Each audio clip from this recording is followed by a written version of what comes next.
So I'm looking into our 2025 astrology, and the amount of crazy new beginnings that are happening next year is just wild. The reason I say that is because our astrological new year, it starts in Aries. Aries is like the beginning of the year. Even though it's in March, it's like the start of the astrology year. We also have a new moon solar eclipse in Aries season. Neptune enters Aries in Aries season. Oh my gosh, guys. And then before Aries season starts, just some other stuff to look out for. We have a Mercury retrograde in Aries, a Venus retrograde in Aries, all in the month of March. And then in May, Saturn enters Aries. So let's look at this in a bigger perspective, because we just had Pluto enter Aquarius, which is this ginormous new beginning that we're probably not going to be able to articulate, holy cow, that was a new beginning, for years now, which is just wild to me also, but it's true. Then we're going through the end of the astrological year. Sagittarius season has just started. Technically, as I'm filming this, it's like less than 2 hours until Sagittarius season starts. Okay, technicalities, but still, Sagittarius season starts. Oh my gosh. And then we go into Capricorn season. This is the first Capricorn season we're having,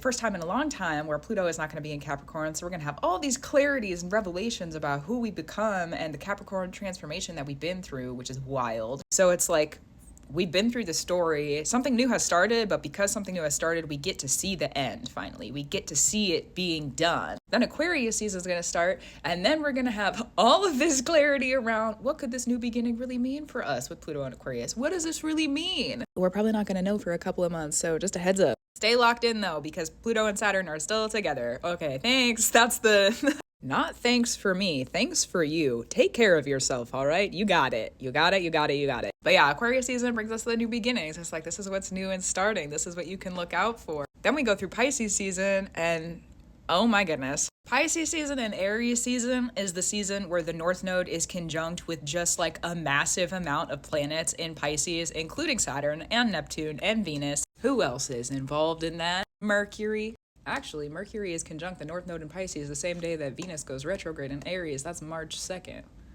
We'll talk about that another time. It's still pretty far in the future. But you know what? There's just a lot of stuff happening with the North Node. But lots of like new purpose, new transitions, feeling new spiritual callings. Like there's a lot of really big spiritual purposes that are going to be offered to people next year, which is a really big deal as someone who sits in the spirit, works in the spirit. That's a really big deal. At least in my opinion. Okay, so yeah, looking out for it. Probably too, because there's a lot of people I've been working with over the previous like six-ish months to a year who have been starting a practice since Saturn started being in Pisces in March of 2023. So if your spiritual life has picked up since March of 2023 for whatever reason, maybe it was just a choice, maybe there were some things that kind of pushed you into it. In regard to that beginning, with all that North Node stuff that's happening in Pisces, you're going to start to understand like, oh, this is why I started doing this back in March of 2023. Oh, this is why I started that journey back in March of 2023. Oh, I get it. It makes sense now. Here's the calling and the purpose. Now I get to walk in it.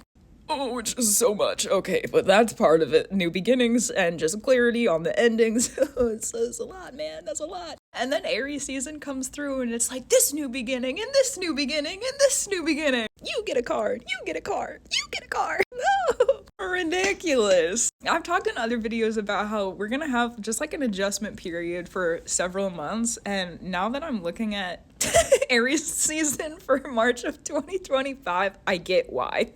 Take your time with the adjustments through the end of this year and the beginning of 2025. Be patient with yourself, be kind to yourself, continue to be consistent with wherever Saturn, Pluto, Capricorn stuff is for you, okay? We have moved on out of Pluto and Capricorn, but that doesn't mean we're out of the doghouse, metaphorically, with Pluto and Saturn. They're still together, still hanging out.